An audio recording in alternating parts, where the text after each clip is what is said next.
जमीन पर सन्नाटा था, मगर आसमानों में हलचल। एक ऐसा इंसान जिसने मौत को देखने से पहले जन्नत की सैर की। वो पहला शख्स जिसने कलम पकड़ा, जिसने सितारों की चाल को समझा और जिसने मौत के फरिश्ते की आंखों में आंखें डालकर एक ऐसी शर्त रखी कि खुद फरिश्ता भी हैरान रह गया। ये दास्तान है हजरत इदरीस अलैहिस्सलाम की, जिन्हें अल्लाह ने आसमानों की बुलंदियों पर उठा लिया। मगर क्यों? क्या राज था उनकी उस दुआ का?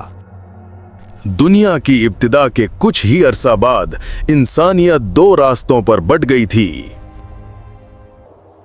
एक तरफ हजरत आदम अलैहिस्सलाम और हजरत शीस अलैहिस्सलाम की पाकीज़ा नस्ल थी, और दूसरी तरफ काबील की नस्ल, जो जमीन पर फसाद, कत्ल और बेहयाई का नंगा नाच कर रही थी।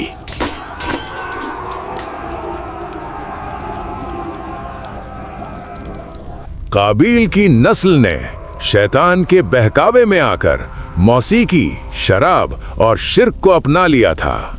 उन्होंने पहाड़ों की बुलंदियों पर ऐसे शहर बसाए जहां सिर्फ गुनाह होते थे। तब अल्लाह ने अखनूह को चुना, जिन्हें दुनिया आज इदरीस अलैहिस्सलाम के नाम से जानती है। आप हजरत शीस अलैहिस्सलाम के पोते थे। आपका हुलिया अजीम था, बुलंद कामत, खूबसूरत आंखें और ऐसी संजीदगी कि जब आप खामोश होते तो लोग उन्हें देखते रह जाते।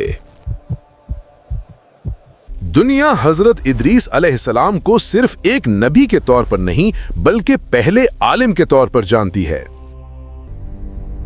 कुरान मजीद में उन्हें सिद्दीक और नबी कहा गया है। मगर उनका किरदार इससे भी बड़ा था।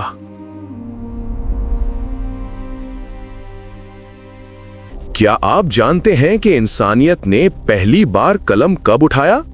ये हजरत इदरीस अलैहिस्सलाम ही थे, जिन्होंने मिट्टी और पत्थरों पर निशानात लगाकर लिखने की इब्तिदा की। उन्होंने ही दुनिया को बताया कि सितारों की गर्दिश से वक्त का अंदाजा कैसे लगाया जाता है। एस्ट्रोनॉमी यानी इल्म फलकियात के वो पहले उस्ताद थे। सिर्फ यही नहीं, जब लोग जानवरों की खालें पहनकर घूमते थे, तब इदरीस अलैहिस्सलाम ने सुई यानी नीडल ईजाद की और कपड़े सिलने का हुनर सिखाया। जब काबील की नस्ल का जुल्म हद से बढ़ गया और उन्होंने मोमिनीन को तंग करना शुरू किया, तो अल्लाह के हुक्म से हजरत इदरीस अलैहिस्सलाम ने दुनिया की पहली मुजाहिमत यानी जिहाद की बुनियाद रखी। आपने लोहे को पिघलाकर तलवार और ढाल बनाए। आपने एक फौज तैयार की ताकि शैतानी ताकतों का मुकाबला किया जा सके। ये दुनिया की पहली जंग थी जो हक और बातिल के दरमियान लड़ी गई। हजरत इदरीस अलैहिस्सलाम की हिकमत और अल्लाह की मदद से काबील की नस्ल को शिकस्त हुई।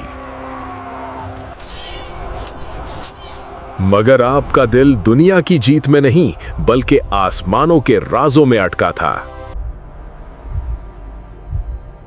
अब कहानी उस मोड़ पर आती है जो रूह को कपा देती है।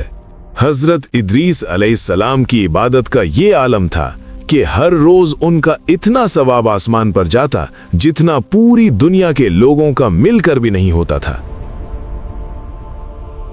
बाज मुफस्सिरीन ने रिवायत किया है कि मलकुल मौत इज़राइल अलैहिस्सलाम ने अल्लाह से इजाजत ली कि वो इस अजीम नबी से मिलना चाहते हैं।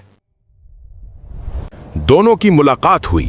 हजरत इदरीस अलैहिस्सलाम ने कहा, ए इज़राइल, मैं मौत की सख्ती को चखना चाहता हूं ताकि मैं उसके लिए और ज्यादा तैयारी कर सकूं।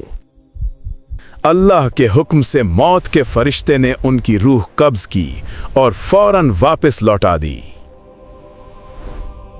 हजरत इदरीस अलैहिस्सलाम ने मौत की उस तकलीफ को महसूस किया जिसे हर नफ्स को चखना है। उन्होंने फरमाया कि मौत की सख्ती इतनी है जैसे किसी जिंदा जानवर की खाल उतारी जाए। मौत के बाद आपने जहन्नम देखने की ख्वाहिश की ताकि अल्लाह का डर दिल में और बढ़ जाए।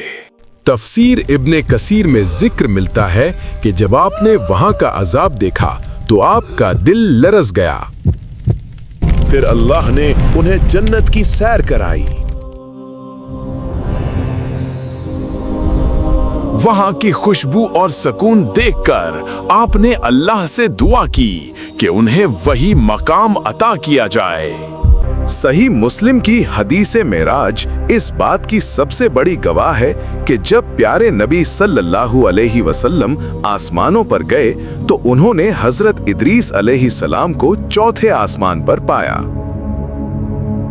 हजरत इदरीस अलैहिस्सलाम की जिंदगी हमें दो सबक देती है। पहला ये कि इल्म यानी एजुकेशन और हुनर यानी स्किल्स मोमिन का जेवर है, और दूसरी ये कि मौत बरहक है और उसकी तैयारी ही असली कामयाबी है। तारीख गवाह है कि जिन कौमों ने नबी की नसीहत छोड़ी वो तबाह हो गई, मगर हजरत इदरीस अलैहिस्सलाम ने दुनिया को कलम देकर हमेशा के लिए जिंदा कर दिया। अगर आपको ये मुस्तनद कुरानिक वाकया पसंद आया हो तो इस सबक आमोज वीडियो को दोस्तों के साथ शेयर करें। कमेंट्स में लिखें सुभान अल्लाह और बताएं कि आप अगला एपिसोड किस नबी पर देखना चाहते हैं। चैनल को सब्सक्राइब करना मत भूलिएगा।